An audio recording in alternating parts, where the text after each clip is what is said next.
is Dr. PK, and this is a roundtable discussion on topics that affect Black women. My topic is prison life. When you do a crime and you go to jail, and the prison life and you took prison, the first day, mail and telephone calls, corresponding to male inmates at the reception center should be dressed to where it's going. And I pulled up a former Alabama professor gets life in prison. Her name is Amy Bishop, and she went in the conference room where they were having a conference, and she shot and killed somebody, and she was a professor at that school. Former Alabama professor got life in prison.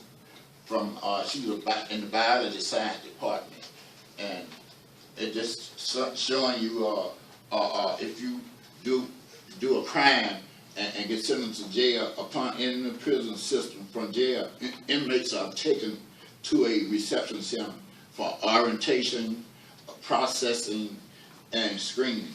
And then they talk about the first day you're in jail, inmates arriving at the reception center are provided and oriented, given an orientation package of the do's and the don'ts, and this is what we are going to do.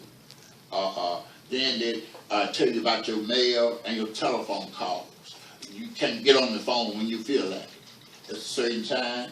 And they got visitors, how your people want to come see you at the jail and screening, and they testing you. When you get a job and they can trust you to go on the outside. Some people bring contraband items or have their loved ones or their significant other to help smuggle contraband into the jail. Cell phone, number one. And then drugs, number two. And they get searched when they come in. Some get caught, some get away. You know, some fall through the crack code. But majority of the ones get caught eventually. And I'm going to pass it on to. Okay, and then my topic that I chose to talk about is Black women in media and how they're depicted. First off, I want to start, let's name some Black women who are like mainly in the media that you see every day on TV. On TV? Yeah. What about like music, entertainment? Yeah, stuff like that. Kerry Washington. Nicki Minaj. Do y'all feel like Black women are more sexualized in media? Yes. Yes. Why do y'all think that Scandal. is? I talked about this in my paper. It's just to touch on basis. Scandal is if you don't know, it's like an entertainment TV series, and basically she's a mistress to the President of the United States. And so I feel like it depicts the modern day Jezebel. You know, she is that person that the president can go to for sexual encounters numerous times, and the wife even knows about it, but she's using that as leverage for political gain. So that's what I see in the media. I really like the show because it's scandalous, but not overlooking the fact that there is a message within them putting it out in the media. Do y'all think it just comes along with all women? All women are just, the society we live in today, or like, is it well, more? that is the society we live in today. Like, Black women, period, it seems as if they're only seen in any media situation as either hoes or starlets or something for entertainment for other people. It's not like we can have an education and then strive with that, like Oprah or Obama, like Michelle Obama has. It's more likely like Nicki Minaj, like Beyonce, doing all of this, showing all of that just to get by, to get this money, to get riches instead of wealth. Right. Seriously. I think one of the big differences in white women and African American women is women in general are over sex, but in Black media you don't see the other side of it. All you see is the sex side, because with Beyonce, all you see is the sex side, but you don't know that this woman has over $300 million. She's very intelligent. She didn't graduate high school though. She's very intelligent. And you don't see that, and with white women, you see the educated side, so you know that a white woman can have an education. And I think we see it when we have white friends. They have no idea. They come up and they ask, well, do you really do this? Do you really do that? Because the media, that's all they see. They just see one side of us. So that representation, it brings into host this stereotype that's in place on us. What are some ways that y'all feel like there could be a change? Like, there's some way we could alter the way that black women are depicted, or do you think we would have to like re-socialize like completely? You know what I'm saying? Like, would we have to just say women shouldn't be exploited all over the TV and everything the way they are, and start like covering ourselves up more and stuff like that? Or do y'all have any ideas? I think that it's not going to change because a lot of people don't agree with the whole over-sexualized. Not everybody has a problem with being seen as that type of way. So, and most of the time, that's the only way that they have to provide for their families, but at the same time, they're not looked at the same way. So I think it's going to have to start somewhere else because everybody's not going to change. If everybody's not going to change, then, you know, we're not going to get anywhere because everybody doesn't want to change. That's how I feel too. I don't think, I mean, you know, I don't really think it's going to change too much either because, I mean, it sells. Yeah. You know what I'm saying? They've been So, trying to get and right now, money runs everything. Yeah. So, you know what I'm saying? People are gonna do whatever it takes to get money. So maybe it could be that we shouldn't try to hide this, like the sexual side of women, but more bring to light the intellectual side, balance it out. Put more intellectuals on the forefront just to get like side by side with the sexual side, just to show the diversity. Show a different example. And I know covering up is not going to help because I actually recently saw an article about Erica Campbell, Those That Know Mary, the gospel singer, how her album took a backlash because of the way she was dressed. And if you would look at her dress, it's white, it's long, not short, covered up, turtleneck. But they feel like she's not dressed appropriately as a gospel singer. She was just covered up. There was no skin showing or nothing. It was tight. It was kind of tight. I mean, but you know, women, we're gonna have the curvy features. Some are more noticeable than others. As black women especially. Yeah, and I think it's ridiculous that you should say be ashamed of like your body. Like, don't show it all. Like you have boobs and stuff, but just don't remind us that you have that. You can't hide big boobs. Yeah, it's very hard to find a shirt that you would just you gonna see them regardless. But I don't think it's. Everybody's still, in the black woman, they're still going to be, you know, even though her education is there, they're going to X that out and look at the negatives. Because nobody wants to look at your positives. Everybody wants to see you fall and see your negatives. Well, she's doing this. So I think it's about the way that people think we're going to have to change. The crab in the barrel. It's very, very difficult to decide on that because, I mean, you got to think about the psyche of people, such in particular men. You know? Well, my opinion, I agree with you. I think that the appeal does sell. So just like we talk about the director of Medea, what's his name? Tyler Perry. Like he makes all those movies because all of that sells. Like people may not agree with it or anything, but at the end of the day, he's going home to a mansion and driving a really nice car, and he doesn't, you know, it's fine. So. I thought you were gonna say he's going home to a man. Bianca, you want to move on to the next topic? Yeah, we're going to talk about the exploitation of black women and introduce the idea of the matrix of domination. It was an idea that was coined by Patricia Hill Collins. We've talked about her before. And basically, the matrix of domination is a form of institutional oppression, and it uses different areas that people are in, such as race, class, and gender. And when those things get intersectionalized like that, it's easier to oppress someone. For example, a woman who's also black, or of domination goes hand in hand with double jeopardy. I think it does, but I think double jeopardy applies more to specifically for black women.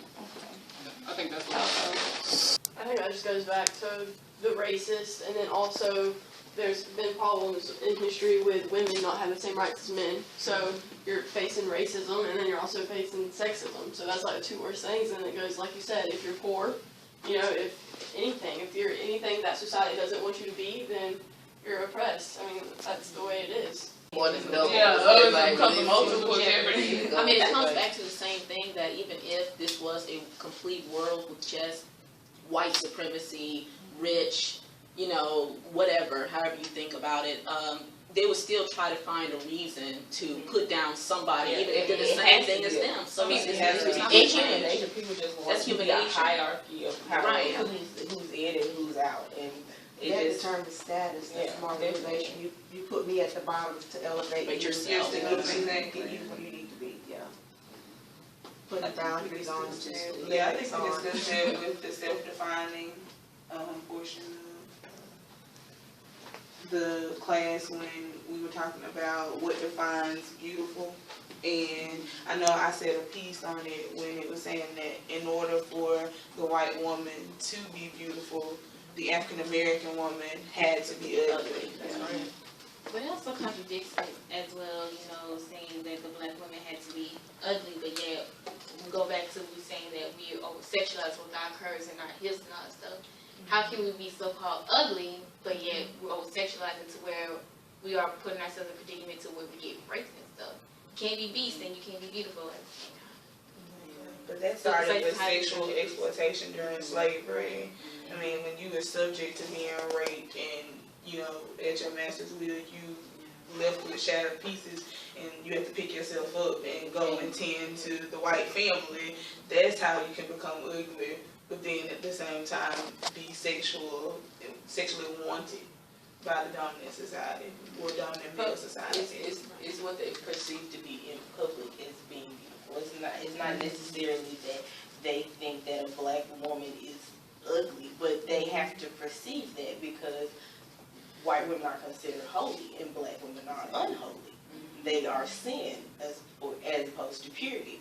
So you have to make them that, and you have to further demean black women to make them the beast that you originally wanted them to be, and that started back in slavery, and with it being the double jeopardy that leads into the counter discourse against mainstream feminism and black men, because under those double jeopardies, then all the men that we're speaking about all the black people are men and all of the women are white, and so then we're invisible because of that double jeopardy. We're wiped over not only once, but we're wiped over twice. Yeah. I want to echo about the beauty part. It just seems so funny how it's flipped.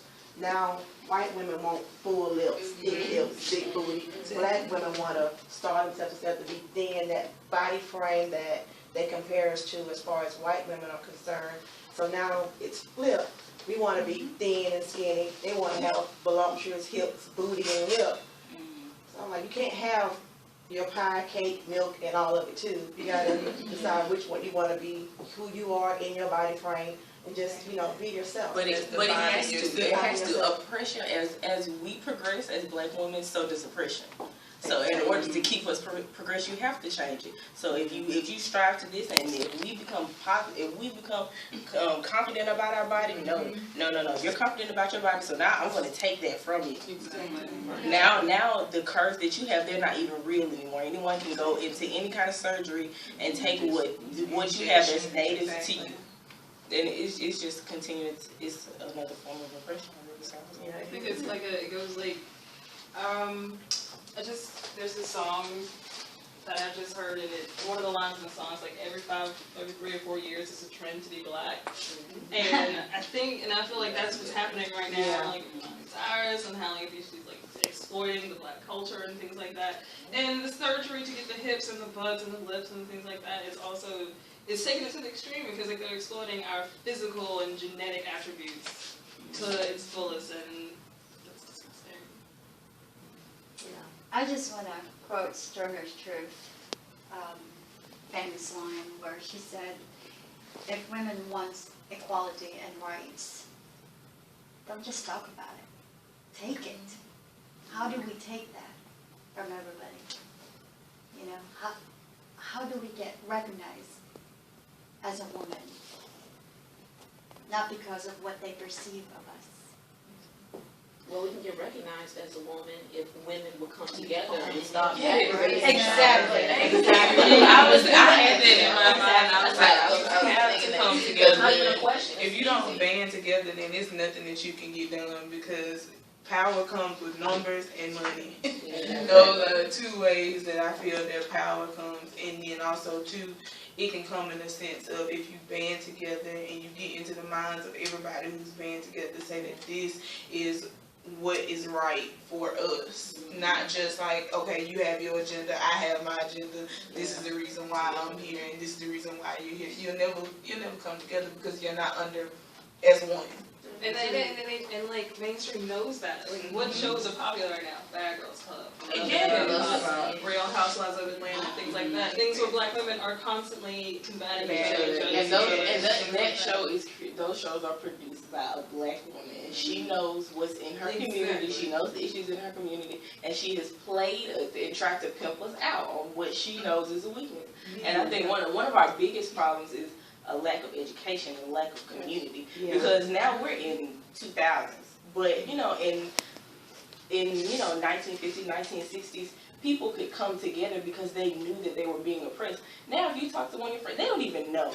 They don't even know that they're being juked. They don't know that they've been robbed, and they have no. And if you don't know that you're being oppressed, how can you fight it?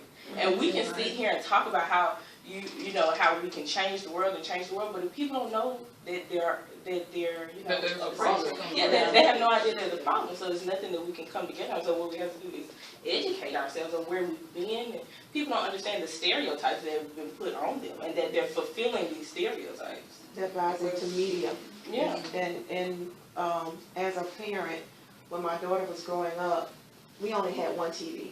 And when I grew up, I only had one TV. I didn't buy into the technology for her. It was basic, everything was basic. So it starts ground level from birth, and so it's what the parent allows the child. If you sit your child in front of the TV all day, playing Nintendo, Xbox, watching those reality shows, I have a little niece, that's all she knows, love and hip hop, all. And I'm like, really? You 5 years old? And you're a female, and to her, that's the image. When Nicki Minaj, she dressed as that was her Halloween costume. I'm like, huh? So I mean, you have to start. Like the social media has a whole aspect of it, like just like you said, for Halloween, she dressed as Nicki Minaj. Like, when did it come, like, celebrities, you trying to dress as a celebrity for Halloween? For a child. Yeah, like, when did that come in? Cartoon. Not just for Halloween, but Black History. That was one of them. Excuse me? At her school, that was her. Black History? Yeah, Nicki Minaj. What? At her school. And see, that's the thing. People are trying to attribute that trash. Okay. Our advancement, and that's not what it is. I mean, if you like Nicki Minaj or not, Nicki Minaj is a sellout. And that is not who we as black women should aspire to be. She's making her millions, and I respect her for that. She is very intelligent because she's found, again, another way to pimp us out. Yeah. But, no, that's not the aspiration at all. Well, I was about to say, I feel like when learning about Black history, like, they don't know about like a lot of African American women, because my history class talked about Martin Luther King, Malcolm X. That's it, we're done. And so we only like scrape the bottom, like we just don't. It's like where they're just unspoken of. Yeah. It's like even with the whole Black History Month thing, I think the whole concept is ridiculous that you can try to condense such a rich and full history into a month and say, here you go. The shortest one. Yeah, the shortest one. About Rosa Parks. Yeah, you can hear about how she's having a buzz and these people did this march and that's whatever, and now the month's over, now we're not going to talk about it anymore for the rest of the year. And then they let you out into the world uneducated, so then like you don't know what's going on, you can't recognize things. Like there's so many other activists and things like that. Bayard Rustin and Ida B. Wells will never know about people like that unless we have to actively do it, and they don't pursue us to actively do it. Because they teach us so much about, like, George Washington. You have to know about him. You have to know the dates, the founding fathers. All these no offense, but all these white men that have no idea. They have nothing to know about what we have gone through as black people and stuff. So all of those remaining 10 months in school, it's all about this. You have to know George Washington, you have to know all this white history, but then for a few months, like only with February, in the beginning, February 1st through the 28th, it's about certain weeks. It's about Martin Luther King, we know that. About Malcolm X, we know that. Certain Rosa Parks, maybe. Put that maybe, they'll put that in there. And okay, didn't we learn this last year? Like, what else? You know, any more black people? You know, That's why they cheat us out the system. They cheat us after they rob that knowledge from us. But at the same time, as you know, black women and black men, we also have to reinforce that if we can't depend on them to do, we have to do it ourselves. Because I think like we have to take accountability for what we're doing too, and we're just barely scraping the bottom of what has already been known. What else is out there that has not been talked about? Ida B. Wells and Mary Churchill Terrell. Nobody knows this stuff. You're gonna know the same old thing year after year, and people that learn in the school system that the school system robs us constantly after. Do you believe we should add that curriculum in high school and elementary? Right, because, I mean, they gotta know it. Actually, in my high school, like, my teacher, she skipped over that chapter, and we asked her, like, it was during February, and we were like, you know, are we gonna do Black History? She said, no, we don't have time for that, and she moved straight over that, and we didn't talk about nothing, like, she didn't go over any, like, you know. And they set up the curriculum. I feel like it should be integrated in with it. Like if you teach about George Washington, teach about the slaves that he owned. Integrate the black history with the white history. Abraham Right. did have slaves. And then he only freed the slaves because he wanted to get votes and he wanted the black people to be able to be free so they could fight on his side of the war. Exactly. Like, don't tell half the story, tell all of the story. Because when you think about the Delaware, like who do you think was there pushing, rowing that boat while he had his hand up pointing to where he wanted him to go? Who do you think was down there pushing that boat for him to do that? Like black people. He wouldn't have got that far on that water in that cold if it wasn't for them. So put in perspective for all people, not just whites, not just because he was the first president of the United States. Think about the people who built the White House for this man to be like for the people later on to be in. Think about that, you know. That messes with their truth. That messes with their truth. Because it's not just black history.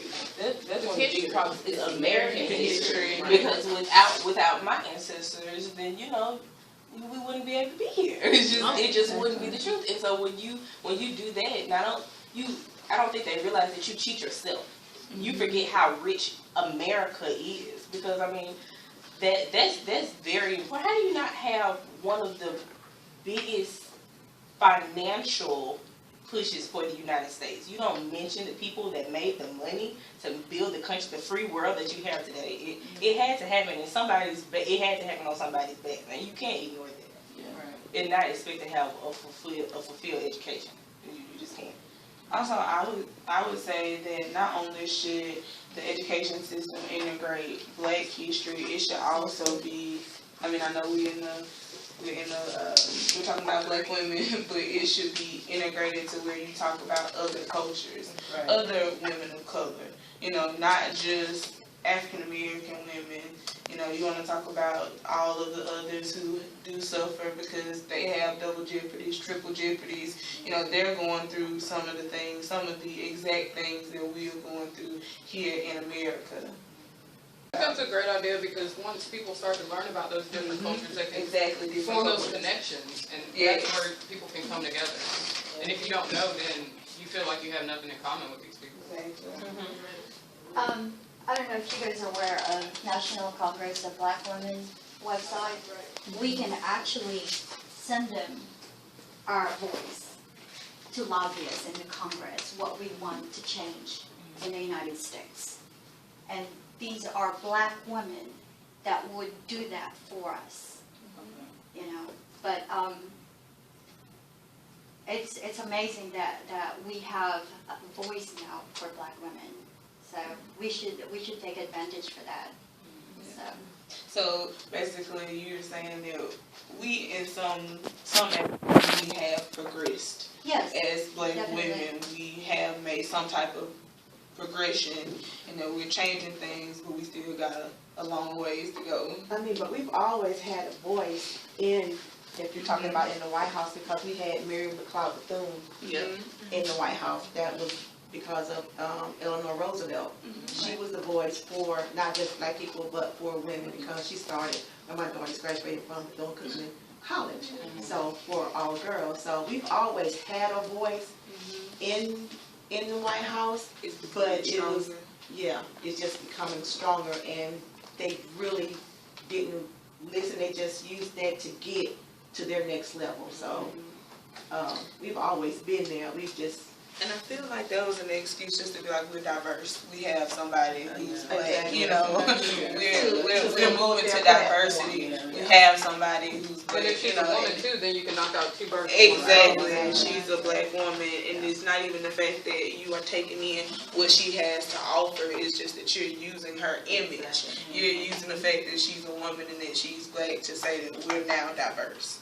So you're asking, like, they're saying that just to like stabilize us, just to be like. Exactly, to be like, okay, yeah, y'all made some type of progression because, okay, we have a black woman, we have a black president, y'all got y'all's time, you know, y'all got what y'all wanted, you know, y'all, we diverse.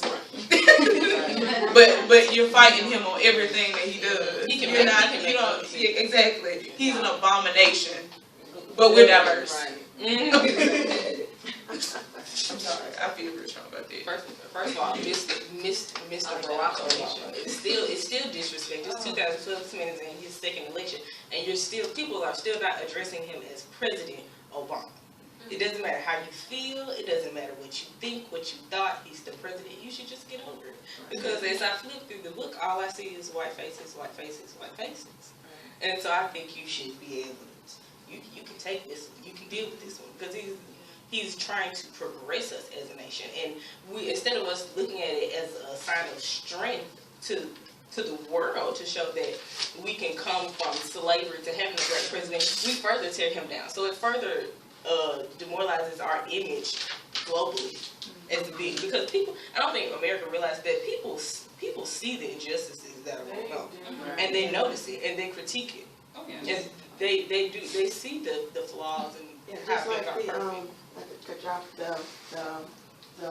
what was it, Nelson Mandela, and his memorial where they took the picture of him, President Obama, with, I guess, the president and all that, and then they had a face of Michelle Obama, and so they want to perpetuate that angry woman stereotype, and I'm like, really? Is that what you see when you see her? Like, it's you look that she's an intellect, she's a scholar, she's the president's wife. I mean, she's got all these things going on for her, but all you can see is an angry black woman with thick hips. And it's amazing. About her haircut. It's amazing that at that memorial they objectified Michelle Obama. It was a memorial for Nelson Mandela, and you objectify the black woman instead of looking at the white prime minister who's taking a selfie with the president. That's what you want to look at? The only one that has decorum in the situation. That's who you want to critique. It's very amazing that you decide to do that to the black woman. It's like no matter, like Michelle Obama is a wonderful person. Like she has done so much. She's changed like, I can't get out. But it's like they always try to find something bad about us. Like they want to see us fail. Yeah, Like so Angela Davis. They'll highlight it in such a way where like, we're gonna, allow them to have like a place of power, but we're gonna really make it look really bad. So then, like, once that power's over, we're gonna be like, well, okay, this is what you did with it, remember? Exactly. It's like they'll highlight all the negative parts of it just to show, like, yeah, this is why you don't deserve it. Or like how Angela Davis said, you still have, because there's black people out there who still critique Michelle Obama and feels like, Angela Davis said it best when she said it's that you holding on thinking she's going to do something wrong. She's gonna mess up. It's that shame. It's like, oh my goodness. I know that she's up there and she's doing it, but I feel like eventually something's gonna go on and it's gonna go bad. And then it goes back to what you said, Raven, when it was like, okay, this is what y'all did when you had the power. This is what the African American people did to the nation when they had the power.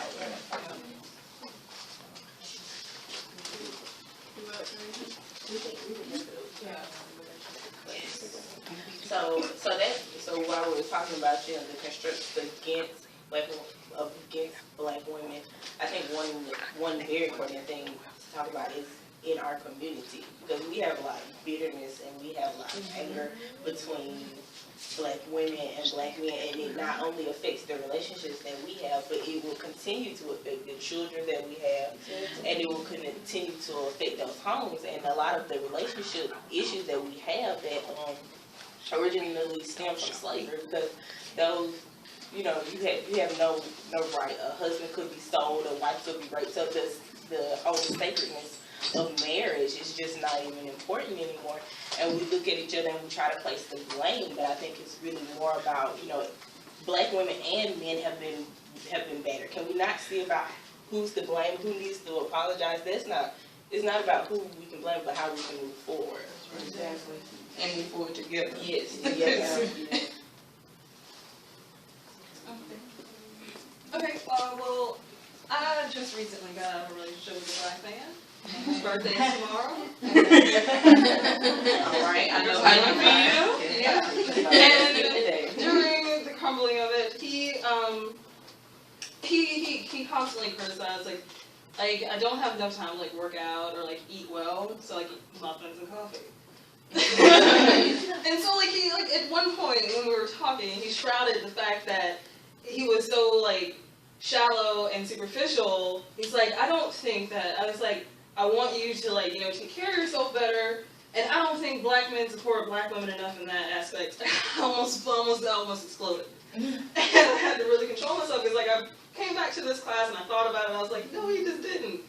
And I feel like Black men take that like role of like, hey, I'm like supporting you, but I'm also telling you, I'm like, they shroud like there's their oppression in support. Exactly. Like they're trying to like he was trying to teach me and teach me as a daughter instead of like as a mate and like an equal. Like I'm trying to tell you what you need to do to be better for me. Stop eating all that money, because I don't want you with. I don't want you being edited. It was actually an experience that I had with a guy that's in my class, and I'm gonna be short with this. Basically, he was saying that Black women are hard to deal with. He said, I have had better experiences with white women than I've had with Black women.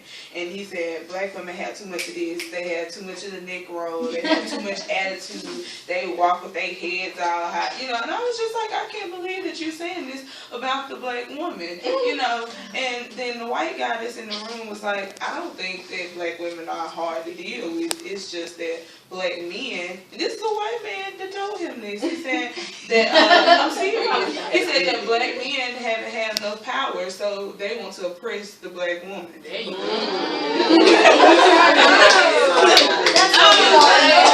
said, wait a minute, you know, I was shocked to see that this white man just told this Black man, he said they haven't been in power long enough. Women started to step up and we started to move in and be, hey, we're not going to be invisible. We're going to be seen. We're going to stand up and show you that we're here. And Okay, with the relationship between Black men and Black women, like, I'm trying to see what you were getting at, like. The fact that he was quite older than me, and he took this opportunity to try to like father me and tell me what I need to do to be a better me for him. Basically, is like, you're not doing what I like, so I mean, it's not like I'm going to try to like work with you and talk with you through this and try to find a better so he positive. was basically bossing you. He was like not bossing me, I wouldn't say. He was like trying to like giving me advice when we were in like some sort of like equal relationship in my, like, this is what I thought. He didn't come to me like a mate's like, babe, I want you to be able to do this, you know, we're gonna do this, we're gonna do this, but no, like, you need to do this because this is gonna happen and then this is gonna happen, and I don't, and it's like, okay, I already got like 3 daddies, I don't. But I'm saying, no, it's, you gotta look at it like this too. It's not, you can't say like it's a form of bossing or controlling. It's just a man knows what he wants. Ooh. You know what I'm saying? Right. And when he talked to you or when y'all got together, you were that. You know what I'm saying? So it's like it was that. Yeah, it was that. It was like when we got together, I didn't change at all during the whole thing. And when you got together, you got me in a vulnerable state. You got me into a point where you thought that you could try to make me do what you wanted me to do. But it's not that. It's the things like he's trying to just help. You look at it like maybe he's trying to help you like with your flaws. It doesn't Do you look at it like not like everybody has flaws. Everybody has flaws. You know what I'm saying? You know, and in a relationship, you have to deal with each other's flaws. He didn't want like okay, I'm gonna. Well, I think it's like No, he didn't want. He didn't want to like go. He didn't want to like work on like. He didn't want to like work on my flaws. He wants you to change. He wanted me to change. No, completely. Like like do what he wanted me to do. Like he didn't. It was like he only highlighted the negative. Everything like from the beginning was like from the beginning. It was cool. It was whatever. It's like yeah, because like in the beginning, his mindset was like I'm gonna get her to a point where like she's comfortable enough for me to manipulate her, and that's what I felt like. It's like he didn't want to. I'm sorry. I'm so sorry. Go ahead. Go ahead and stop. But I think sometimes it's just not like, it's not what you say, it's how you say it to people. Right. And sometimes people like just take it in a different perspective than what you think. It doesn't sound like he was doing, like he was saying, okay, I want you to stop eating muffins and drinking coffee because I'm concerned about your health. That's not what he was saying. It's, you know, those muffins gonna put a lot on your hips. And you know how I feel about you. And that's what I'm getting at. Offensive. And that's what it's offensive, but at the same time. As far as the flaws go, I think that Black women tend to accept a lot more flaws than any other woman. To the point that it's unhealthy. Yeah. For instance, I had a friend that was an Asian friend. She was like, "Why Black women don't like to do that?" I was like, "Well, it's not because they don't like to do that. It's hard to find a Black man that's to our family if you have family that's like, but then you have the Black women that feel like, I don't want to be alone, so I'm willing to share this man with another woman. So I compromise. I know he's sleeping with this woman, but I'm going to be with her." And the idea of like Black men knowing what they want, like Black women know what they want to, but they also know that people are human. And like he had a ton of flaws. I never brought them to like. I feel like this is a obsession with me, but I never like brought them to the forefront and made them a definitive part of the relationship. Like I just like you know when you highlight I with